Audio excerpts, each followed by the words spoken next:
తణుకు నియోజకవర్గంలో కూటమి ప్రభుత్వ వేధింపులు పరాకాష్ఠకు చేరాయి. ప్రస్తుతం మనం ఉన్నటువంటి 26కు సంబంధించిన మండలం ఐతంపూడి గ్రామంలో మాజీ సర్పంచ్ ఎవరైతే ఉన్నారో లావణ్యకి సంబంధించినటువంటి కుటుంబంపై కక్ష కట్టి ప్రధానంగా ఆ ఇంటిని కూడా కూల్చివేయడం జరిగింది. దీనికి సంబంధించి కూడా క్షేత్రస్థాయిలో వైఎస్ఆర్సీపీ ఎమ్మెల్సీ బృందం కూడా ఇక్కడ పర్యటిస్తున్నారు. దీనికి సంబంధించి ఎమ్మెల్సీలు వరద కళ్యాణానికి కలపరాధ రెడ్డి గారు ఉన్నారు. మేడం చెప్పండి, ఏ విధంగా చూస్తారు? పూర్తిగా జెండా పట్టుకోవాలి, లేదంటే కండువా వేసుకోవాలి, వేసుకుంటేనే మిమ్మల్ని ఆల్రెడీ మరణిస్తాము, లేకుంటే ఇల్లు సైతం కూల్చేస్తామనే రీతిలో కూడా ఇక్కడ కూటమి ప్రభుత్వం ప్రవర్తిస్తుంది. ఏ విధంగా చూస్తారు తణుకు నియోజకవర్గం ఈ పరిస్థితుల్ని? అసలు ప్రజాస్వామ్యంలో ఉన్నామా, నిరంకుశ పాలనలో ఉన్నామా అర్థం కాని పరిస్థితి అండి. ఇక్కడ ఐతంపూడి పంచాయతీకి చెందిన మాజీ సర్పంచ్ గారు, తాజా మాజీ సర్పంచ్ అయిన లావణ్య గారి ఇంటిని దారుణంగా ఎమ్మెల్యే అయిన రాధాకృష్ణ గారు అతని అనుచరులు కలిసి ఏ విధంగా కూల్చేశారో చూసాం. ఆవిడ ఇల్లుతో పాటు వైఎస్ఆర్ కాంగ్రెస్ పార్టీ మద్దతుదారులైన ఇంకో 3 ఇళ్ళు కలిపి మొత్తం 4 ఇళ్ళని దారుణంగా అర్ధరాత్రి వచ్చి కూల్చేయడం జరిగింది. వీళ్ళు చేసిన పాపం ఏంటి అంటే వైఎస్ఆర్ కాంగ్రెస్ పార్టీకి మద్దతుదారులుగా ఉండడం. ఎన్నో ఏళ్ళుగా వైఎస్ఆర్ కాంగ్రెస్ పార్టీకి బలమైన సపోర్టర్స్, వీళ్ళు జగనన్న సైనికులుగా ఉండి జగనన్న కోసం వీళ్ళు నిలబడి ఉండడం వీళ్ళు చేసిన పాపంగా ఈరోజు నిలుస్తూ ఉంది. నిజం చెప్పాలంటే ఇంత దారుణమైన రాక్షస పాలన మనం ఎప్పుడూ చూడం. ఇంత నిరంకుశత్వమా? గతంలో హిట్లర్, గడాఫీల నిరంకుశ పాలన గురించి వినేవాళ్ళం, దాన్ని ఈరోజు ప్రత్యక్షంగా చూస్తున్నాం. అంతకంటే భయంకరమైన పాలన వీళ్ళు చేస్తూ ఉండే పరిస్థితి కూడా చూస్తూ ఉన్నాం. అసలు కూటమి పాలన లేదా కూల్చివేతల పాలన అర్థం కాని పరిస్థితి. నిజం చెప్పాలంటే వీళ్ళు గొప్పలు చెప్తూ ఉంటారు, డబుల్ ఇంజన్ సర్కార్ అనేసి, కానీ ఇది బుల్డోజర్ సర్కార్ అని అర్థమవుతుంది. 4 బుల్డోజర్స్ పెట్టి అర్ధరాత్రి వచ్చి రెవెన్యూ సంబంధించిన వాళ్ళు, పోలీస్ డిపార్ట్మెంట్కి, R&B డిపార్ట్మెంట్కి, పంచాయతీరాజ్ డిపార్ట్మెంట్కి చెందిన వాళ్ళందరూ వచ్చి సడన్గా వచ్చి కూల్చేయడం జరిగింది. అసలు ఈ కుటుంబం, ఈ సర్పంచ్ అయిన లావణ్య గారి కుటుంబం ఎన్నో దశాబ్దాలుగా రాజకీయాల్లో ఉన్నారు, ప్రజలకు సేవ చేస్తూ ఉన్నారు. 15 ఏళ్ళుగా సర్పంచ్గా ఆ కుటుంబం నుంచే ఉండే పరిస్థితి కూడా చూసాము. అలాగే తీసుకుంటే ఈ కుటుంబం ఈ గ్రామానికి 80 మంది పేదలకు ఇల్లు కట్టించడం కోసం తమ సొంత డబ్బులు 11 లక్షలు ఇచ్చిన చారిటీ, అంత ఉదార స్వభావం కలిగిన వాళ్ళు. ఇంకొక విషయం ఏంటంటే ఈ రోడ్డుని ఆక్రమించేశారు అని చెప్పి వీళ్ళు అక్రమంగా కేసు పెట్టి వీళ్ళని ఈ విధంగా బుల్డోజర్ పెట్టి కూల్చేశారు. ఈ రోడ్డు వేసిందే ఈ అమ్మ సర్పంచ్గా ఉన్న టైంలో, వైఎస్ఆర్సీపీ గవర్నమెంట్ టైంలో మంజూరు చేయించి ఈ రోడ్డు కోసం ప్రయత్నించిన పరిస్థితి. అంటే ఆవిడే రోడ్డు వేసి ఆవిడెందుకు దాని మీద ఆక్రమణ చేస్తారు? ఈ ఇల్లు కూడా 50 సంవత్సరాల క్రితం కట్టిన ఇల్లు. మరి ఇదే చంద్రబాబు నాయుడు గారు గతంలో 3 సార్లు ముఖ్యమంత్రిగా పరిపాలించి ఇది 4వసారి. అప్పుడు కనిపించలేదా? ఇప్పుడు వైఎస్ఆర్ కాంగ్రెస్ పార్టీకి ఎంత స్ట్రాంగ్ మద్దతుదారులుగా ఉన్నారు కాబట్టి ఇప్పుడు ఈ విధంగా వీళ్ళకి అణిచివేత ధోరణిగా వ్యవహరిస్తారా? ఇలా భయపెడతారా? ఇది ఎంతవరకు సమంజసం? ఇది న్యాయమేనా? అర్ధరాత్రి అంట తీసుకుంటే వాళ్ళు తమ వాల్యుబుల్ వస్తువులు తీసుకుంటామని కూడా అడిగితే అవకాశం ఇవ్వకుండా లక్షలు ఖర్చు పెట్టి కట్టించిన ఈ ఇళ్ళనేమో కూల్చేశారు. అది సరిపోదన్నట్టు చూడండి, ఎదురుగా వీళ్ళకి హేళన చేస్తూ ఏ విధంగా ఫ్లెక్సీలు వేయించారు. ఒక మహిళా సర్పంచ్ అని కూడా వీళ్ళకి జాలి దయ లేకుండా ఏ విధంగా వ్యవహరించారో మనం చూస్తూ ఉన్నాం. తెలుగుదేశం పార్టీ వాళ్ళు ఎందుకు ఎంత దిగజారిపోయి వ్యవహరిస్తూ ఉన్నారు? వైఎస్ఆర్ కాంగ్రెస్ పార్టీ మద్దతుదారులు అయితే చాలు, వాళ్ళకి ఏ విధంగా అల్లరి పెట్టాలి అన్ని రకాలుగా అల్లరి పెడదాము అని చూస్తూ ఉన్నారు. ఇది సమంజసమేనా? అది కాకుండా వాళ్ళు వైఎస్ఆర్ కాంగ్రెస్ పార్టీలోనే ఉంటాము, తెలుగుదేశం పార్టీ కండువా వేసుకోమని చెప్పడంతో ఈ విధంగా హెరాస్ చేస్తూ ఉన్నారు. వీళ్ళ పొలంకి ఇబ్బంది పెట్టారు, తర్వాత ఇంటి ముందు నిబంధనలకి విరుద్ధంగా స్పీడ్ బ్రేకర్స్ వేశారు. వీళ్ళు కోర్టుకెళ్ళి స్టే తెచ్చుకోవడం జరిగింది. అప్పుడు మరింత కక్షపూరితంగా వ్యవహరించి రోడ్ అలైన్మెంట్ మార్చి వీళ్ళ ఇంటి వైపు తిప్పేసి ఇప్పుడేమో రోడ్డు వెడల్పు అని చెప్పి కూల్చివేయడానికి వీళ్ళు ప్రయత్నిస్తూ ఉంటే మళ్ళీ వీళ్ళు కోర్టుకి వెళ్ళి స్టే తెచ్చుకుంటున్నారని చెప్పి రాత్రి వచ్చేసి వీళ్ళు కూల్చేయడం జరిగింది.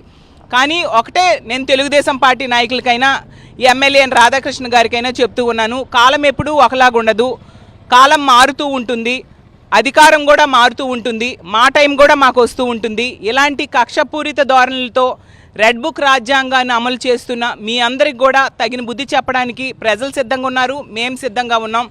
అలాగే ఎమ్మెల్యే గారు రేపొద్దున మా గవర్నమెంట్ వచ్చాక మీరు ఆంధ్రాలోనే కాదు అమెరికాలో ఉన్నా కూడా తీసుకొచ్చి మీకు చట్టం ముందు నిలబెడతామనే విషయం గుర్తుంచుకోండి.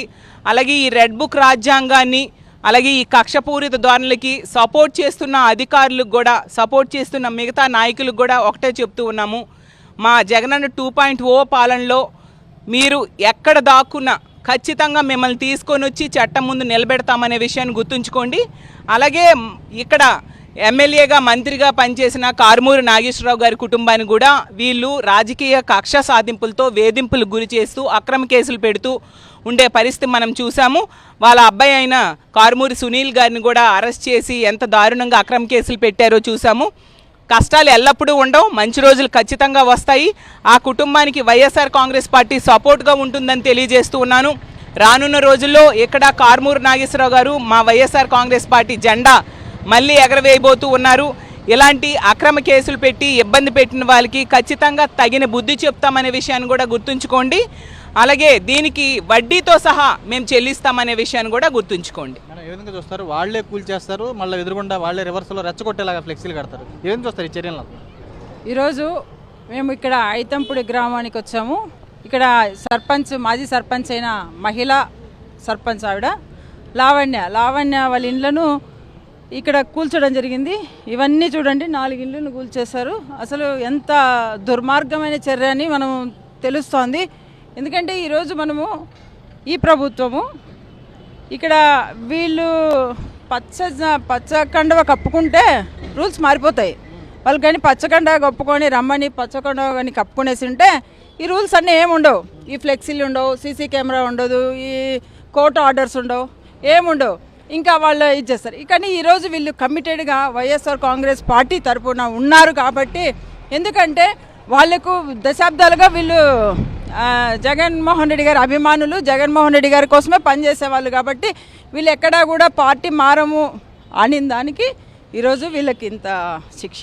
ఎందుకంటే ఈరోజు ఎంతోమంది చూసుకుంటున్నాం. ఈరోజు ప్రతి ఒక్కరికి కూడా తెలుసు ఈ దారిన పోవాలని ఈ ఫ్లెక్సీలు అరేంజ్ చేయడం జరిగింది. ఇక్కడ వీళ్ళ ఏవైతే లావణ్య హయాంలో జగన్మోహన్ రెడ్డి గారి గవర్నమెంట్లో, అదేవిధంగా మన కారుమూరి నాగేశ్వరరావు అన్న ఎమ్మెల్యేగా ఉన్న టైంలో, ఈ లావణ్య సర్పంచ్గా ఉన్న టైంలో తను ఏ విధంగా ఈ ఏరియాను, ఈ పంచాయతీని ఏ విధంగా డెవలప్ చేసింది అనేది ఇక్కడ ప్రజలందరికీ కూడా తెలుసు.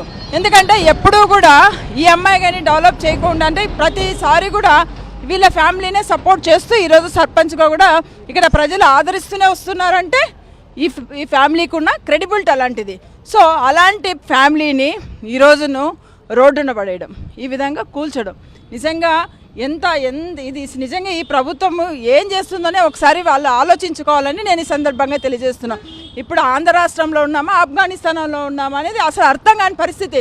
ఈ విధంగా ఒక మహిళా సర్పంచ్ అని కూడా, మహిళా మాజీ సర్పంచ్ అని కూడా అనుకోకుండా ఈరోజు ఆమె మీద ఈ రాజకీయ కక్ష సాధింపు ఏంటి అని నేను ఈరోజు అడుగుతున్నా. అదే ఈరోజు ప్రతి ఒక్కరూ కూడా ఇక్కడ ఉన్న ఏ వైఎస్ఆర్ కాంగ్రెస్ కార్యకర్తలు ఎవరున్నా కూడా వాళ్ళని కూడా ఈరోజు ఇక్కడ ఇబ్బంది పెట్టే పరిస్థితులు. ఈరోజు చూసుకుంటే మన ఈ ప్రభుత్వ అధికారంలోకి వచ్చినప్పటి నుంచి కూడా వాళ్ళు ఏవిచ్చినా హామీలు ఇచ్చినారో దానిల మీద ఎక్కడ కూడా కాన్సన్ట్రేషన్ చేయట్లే. వాళ్ళ కాన్సన్ట్రేషన్ అంతా కూడా ఎవరైతే వైఎస్ఆర్సీపీ నాయకులు ఉన్నారో, వైఎస్ఆర్సీపీ కార్యకర్తలు ఉన్నారో, ఎవరైతే వైఎస్ఆర్సీపీకి గట్టి నాయకులు ఉన్నారో వాళ్ళను ఏదో విధంగా దెబ్బతీయాలి. వాళ్ళ మీద అక్రమ కేసులు, అక్రమ అరెస్టులు, అదేవిధంగా ఆస్తులు ధ్వంసం చేయడం, ఈ విధంగా వాళ్ళు ఆ కక్ష సాధింపుల్లోనే ముందుకెళ్తున్నారు. కానీ ఎక్కడ ప్రజలకు ఇచ్చిన హామీలు అమలుపరచాలని కొంచెం కూడా ఆలోచన చేయని ప్రభుత్వం ఏదంటే ఈ కూటమి ప్రభుత్వం. ఇవన్నీ కూడా ఈ ప్రభుత్వానికి కూడా మంచిది కాదు. ఎందుకంటే వచ్చేది 2029లో మళ్ళీ జగనన్న అధికారంలోకి వస్తాడు. అదేవిధంగా ఈ కాన్స్టిట్యున్సీలో మళ్ళీ కారుమూరి నాగేశ్వరరావు అన్ననే ఎమ్మెల్యేగా గెలుస్తారు. అప్పుడు చూపిస్తారు అసలైన సినిమా ఏందనేది ఇక్కడ ఉన్న నాయకులకు కానీ ఇప్పుడు పనిచేసిన అధికారులకు కానీ అందరికి కూడా తెలుస్తుందని నేను ఈ సందర్భంగా తెలియజేస్తున్నాను. ఇప్పటికైనా ఇలాంటి రాజకీయ కక్షలకు పోలీస్ స్టాప్ పెట్టాలని నేను ఈ ప్రభుత్వాన్ని డిమాండ్ చేస్తున్నాను. పార్టీ మారినందుకని ఎలాంటి జరుగుతుంది? మేము ముందు నుంచి కూడా కారుమూరి నాగేశ్వరరావు గారి తరపునే మేము వ్యవహరిస్తున్నామండి గత 15 సంవత్సరాల నుంచి. ఆ తర్వాత ఆయన నెగ్గిన తర్వాత వెళ్ళి కలలేదు. ముందు ఈయన నెగ్గినప్పుడు అవునండి ఎమ్మెల్యే గారిని వెళ్ళి కలలేదు అని, ఈయనేమో నెగ్గినప్పుడు ఆ పార్టీలో చేరలేదని, ఇలా కక్షపూర్తిగా పెట్టుకుని మేము ఊరికి ఎంతో అభివృద్ధి చేస్తున్నామండి. కాన్మూరి నాగేశ్వరరావు గారు ఏవైతే నిధులు ఇచ్చారో వాటిని ఉపయోగించి మేము అభివృద్ధి చేస్తున్నామండి. అలానే ఇంకా అవసరమైతే మా సొంత నిధులు కూడా వేస్ట్ చేస్తున్నామండి. అయినా సరే వీళ్ళు ఇంత కక్షపూర్తిగా వ్యవహరిస్తూ ఇక్కడేమో బ్యానర్లు పెట్టి పోలీసులను కాపలా పెట్టి సీసీ కెమెరాలు పెట్టి ఈ విధంగా ఇబ్బందులు పెడుతున్నారండి. అవునండి, అవునండి. అయితే నాకు మాత్రం మా వైఎస్ఆర్సీపీ తరఫున వచ్చి ప్రతి ఒక్కళ్ళు కూడా వచ్చి మమ్మల్ని చాలా ఆదరిస్తున్నారండి. నాకు చాలా సంతోషంగా ఉంది. మేము మాత్రం ఈ పార్టీని వైఎస్ఆర్సీపీ పార్టీని వదలమండి. కాన్మూరి నాగేశ్వరరావు గారిని వదిలే ప్రసక్తే లేదండి. పూర్తిగా కూడా వీరంతా కూడా ఒకటే స్పష్టంగా కనపడుతుంది. ఏదైతే కూటమి ప్రభుత్వం అధికారంలోకి వచ్చినట్టు కూడా ఏదైతే ఇక్కడ ఉన్నటువంటి ఐతంపూడికి సంబంధించినటువంటి మాజీ సర్పంచ్ లావణ్య కుటుంబం ఎవరైతే ఉన్నారో వీరు కూడా వైఎస్ఆర్ కాంగ్రెస్ పార్టీ వెన్న ఉండటం, మరోవైపు ఉన్నటువంటి పార్టీ కండవా మార్చుకోవడం, మరోవైపు టీడీపీకి సంబంధించినటువంటి పార్టీలోకి వెళ్ళడానికి ఇలాంటి కక్షపూరిత రాజకీయాలు చేస్తున్నారు. పురుషాలు ఇల్లు కూల్చడమే కాకుండా ఏకంగా రెచ్చగొట్టే విధంగా కూడా ఎదురుకుండా ఫ్లెక్సీలు కట్టి చర్యలు పాల్పడుతున్నారు. ఈ చర్యలను కూడా తామంతా తీవ్రంగా ఖండిస్తున్నామని ఎమ్మెల్సీలు కూడా స్పష్టం చేస్తున్నారు. 2.0 రానున్న చూసే కనుక 2029లో జగన్మోహన్ రెడ్డి ప్రభుత్వంలో కూడా ఎవరైతే ఇక్కడంటే కక్షపూరిత రాజకీయాలు చేస్తున్నారో వారికి కూడా భారీ మూల్యం చెల్లించి ఒక తప్పదని చెప్పి వారు కూడా హెచ్చరిస్తున్న పరిస్థితి కూడా కనపడుతుంది. సురేష్ రాజు, సాక్షి, తణుకు నియోజకవర్గం నుంచి.